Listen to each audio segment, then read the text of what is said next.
अस्सलाम वालेकुम, मैं हूं डॉक्टर नाजिश अफ़ान और आप हमें देख रहे हैं उर्दू पॉइंट पर बराह रास्त। आज का हमारा टॉपिक एक अपनी नौयत का टॉपिक है।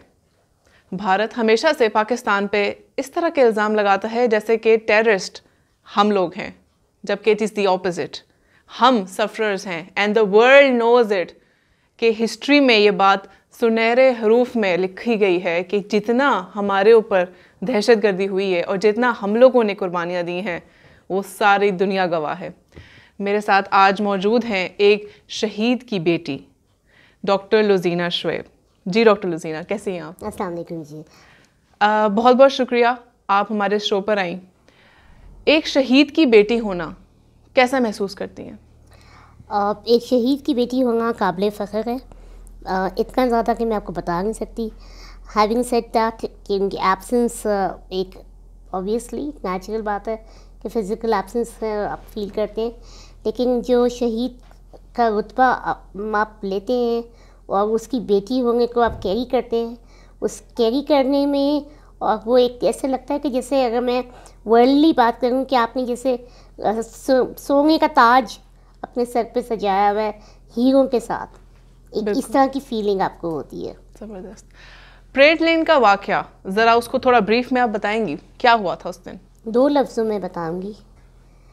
परेड लेन के वाक़ये ने बहुत से लोगों के बाप, भाई, खामिन छीन लिए और उस वाक़ये के पीछे एक ऐसे दहशतगर्द होते हैं जिनकी मेरा ख़्याल से अपनी फैमिली में या कोई होता नहीं, या उनकी ऐसी माइंडसेट बनाई जाती है कि आपने बस ये जाना है, ये अटैक करना है और दूसरे की नस्ल बर्बाद कर देनी है।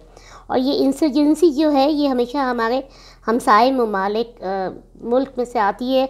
अनफॉर्चुनेट है, हमसायों के हमारे मज़हब में बहुत हकूक़ हैं, लेकिन हमारे हमसाए जो हैं वो इन हकूक़ से तो बहुत ही उनको पता ही नहीं, गाफिल हैं।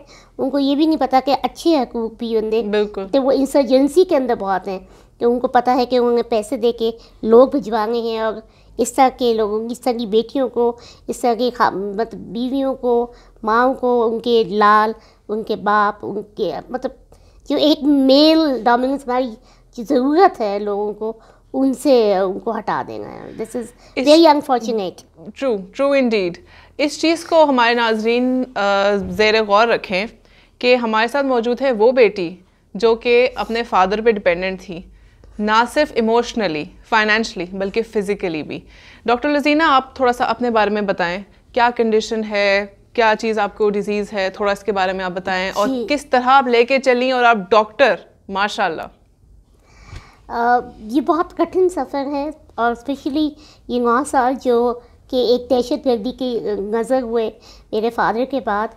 ऑल्दो सारी लाइफ ही मेरी मेडिकल हिस्ट्री जो है MCC, medical multiple congenital contractures है, जो कि एक रेयर डिजीज़ है, डिसेबिलिटी है।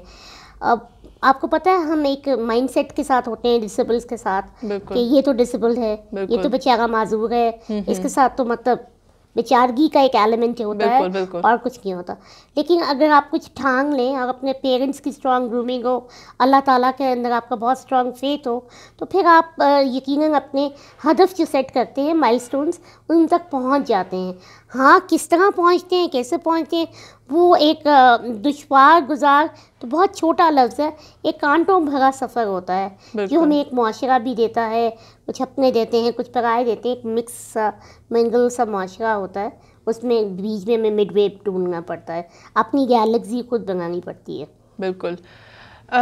डॉक्टर लुज़ीना, ये जो सारा आप आजकल की सूरत हाल देख रही हैं, जो जंगी जुनून चढ़ चुका है और हमने बहुत ही खूबसूरत तरीके से रिटेलिएट किया है और ना ही रात की तारीकी में बल्कि दिन के उजालों में रिटेलिएट किया है, इसके बारे में आप क्या कहेंगी? हिंदुस्तान तो हमेशा से ही जुनूनी है। जुनूनी से मेरा मतलब 2 होते हैं, एक अच्छे वाला जुनूनी, एक पागल को भी जुनूनी कहते हैं। तो जंगी जुनून तो उनके सर पे मोदी सरकार के आने से ही है, क्योंकि मोदी साहब आप जानते हैं उनकी गुजरात की history and all, his background के को क्या है क्या नहीं। और बेसिकली आप उनको हिंदुस्तानियों को खुद से भी जानते हैं कि वो उनकी इंसर्जेंसी हमारे यहाँ इस जंगून से जब से 1947 से हम माजरे वजूद में आए हैं, तो कभी बलूचिस्तान के ज़रिए, तो हमारे हर बॉर्डर के ज़रिए वो हमारे अंदर मुल्क में इंसर्जेंसी कराते रहते हैं।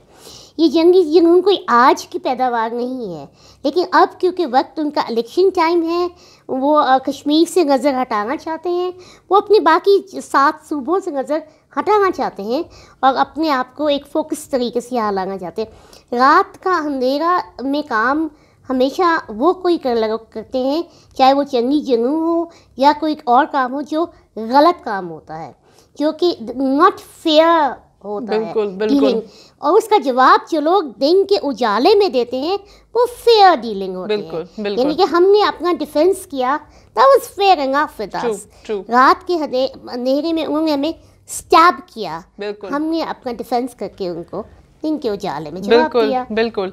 और ये अनफॉर्चुनेटली स्टैब कर नहीं सके, they tried to stab us, बिल्कुल। We did it well. बिल्कुल। माइंड रहे कि they were trying to surprise us whereas we were more than prepared। हमारे DGISPR साहब ने ये कहा है कि 70 सालों से we have been studying you, हम आपको 70 सालों से पढ़ रहे हैं, हम आपकी रग रग से वाकिफ हैं।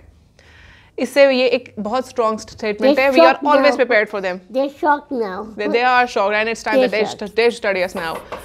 डॉक्टर लुजीना, इस चीज़ का मुझे आप बताएं कि हमारी अवाम को जंग के बारे में थोड़ा सा आपके व्यूज़ क्या हैं, क्योंकि देखिए जब जंग होती है तो दोनों तरफ बेटियां सफ़र करती हैं, माएँ सफ़र करती हैं, बीवियां सफ़र करती हैं।